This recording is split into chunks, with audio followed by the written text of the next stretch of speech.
CM ಸಿದ್ದರಾಮಯ್ಯನವರ ನೇತೃತ್ವದಲ್ಲಿ ಮಹತ್ವದ ಮೀಟಿಂಗ್. ಹಿಂದೆ ನಿರ್ಧಾರವಾಗಲಿದ್ಯಾ ನಂದಿನಿ ಹಾಲಿನ ದರ? ಕೆಎಂಎಫ್ ಮತ್ತು ಹಾಲು ಒಕ್ಕೂಟದ ಅಧ್ಯಕ್ಷರೊಂದಿಗೆ ಸಿಎಂ ಸಭೆ ನಡೆಸಿದ್ದಾರೆ. ಸಭೆಯಲ್ಲಿ ಹಾಲಿನ ದರ ಏರಿಕೆ ಬಗ್ಗೆ ಚರ್ಚೆಯಾಗುವಂತಹ ಸಾಧ್ಯತೆಗಳಿದೆ. ಕೆಲ ದಿನಗಳ ಹಿಂದೆ ಹಾಲು ಖರೀದಿ ದರ ಹೆಚ್ಚಳಕ್ಕೆ ಒತ್ತಾಯಗಳು ಕೂಡ ಕೇಳಿಬಂದಿತ್ತು.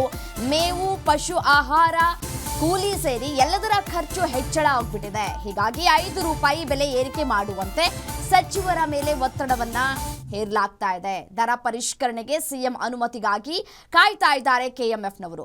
ರೈತರಿಗೆ ಅನುಕೂಲ ಆಗುವಂತಹ ದೃಷ್ಟಿಯಿಂದ ಹಾಲಿನ ದರ ಪರಿಷ್ಕರಣೆ ಆಗಬೇಕು ಅನ್ನುವಂತಹ ಕೂಗುಗಳು ಕೂಡ ಕೇಳಿ ಬರ್ತಾ ಇದೆ.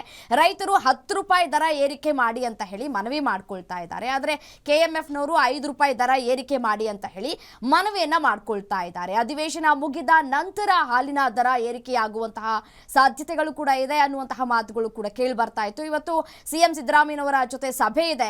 ಸಭೆಯಲ್ಲಿ ಯಾವ ರೀತಿಯಾದಂತಹ ನಿರ್ಣಯವನ್ನ ಕೈಗೊಳ್ಳಲಾಗುತ್ತೆ? 5 ರೂಪಾಯಿ ದರ ಏರಿಕೆ ಮಾಡ್ತಾರಾ ಅಥವಾ 2 ರೂಪಾಯಿ ದರ ಏರಿಕೆ ಆಗತ್ತಾ, 3 ರೂಪಾಯಿ ದರ ಏರಿಕೆ ಆಗತ್ತಾ ಅನ್ನುವಂತಹ ಪ್ರಶ್ನೆಗಳು ಕೂಡ ಇದೀಗ ಉದ್ಭವ ಆಗ್ತಾ ಇರುವಂತದ್ದು. ಈ ಹಿಂದೆ ದರ ಏರಿಕೆ ಮಾಡಿದಂತಹ ಸಂದರ್ಭದಲ್ಲೂ ಕೂಡ ಸಾಕಷ್ಟು ಆಕ್ಷೇಪಣೆಗಳು ಕೂಡ ಕೇಳಿ ಬಂದಿತ್ತು. ಸೊ ಆ ಸಂದರ್ಭದಲ್ಲಿ 50 ಮಿಲಿ ml ಹಾಲು ಏನಿದೆ ಅದನ್ನ ಹೆಚ್ಚಿಗೆ ಕೊಡ್ತೀವಿ ಅಂತ ಕೂಡ ಹೇಳಿದ್ರು. ಅದರಂತೆ ಇವಾಗ ಹಾಲಿನ ದರ ಏರಿಕೆ ಆದ ನಂತರ ಕೂಡ 50 ml ಹಾಲು ನಮಗೆ ಎಕ್ಸ್ಟ್ರಾ ಸಿಗ್ತಾ ಇದೆ. ಸೊ ಈಗ ಈ ಬೆಲೆ ಏರಿಕೆ ಆದಂತಹ ಸಂದರ್ಭದಲ್ಲಿ ಇನ್ ಕೇಸ್ ಆದರೆ ಬೆಲೆ ಏರಿಕೆ ಆದರೆ ಆ ಹಾಲಿಗೂ ಕಡಿವಾಣ ಹಾಕುವಂತಹ ಸಾಧ್ಯತೆಗಳು ಕೂಡ ಹೆಚ್ಚಾಗಿ ಕಂಡು ಬರ್ತಾ ಇದೆ.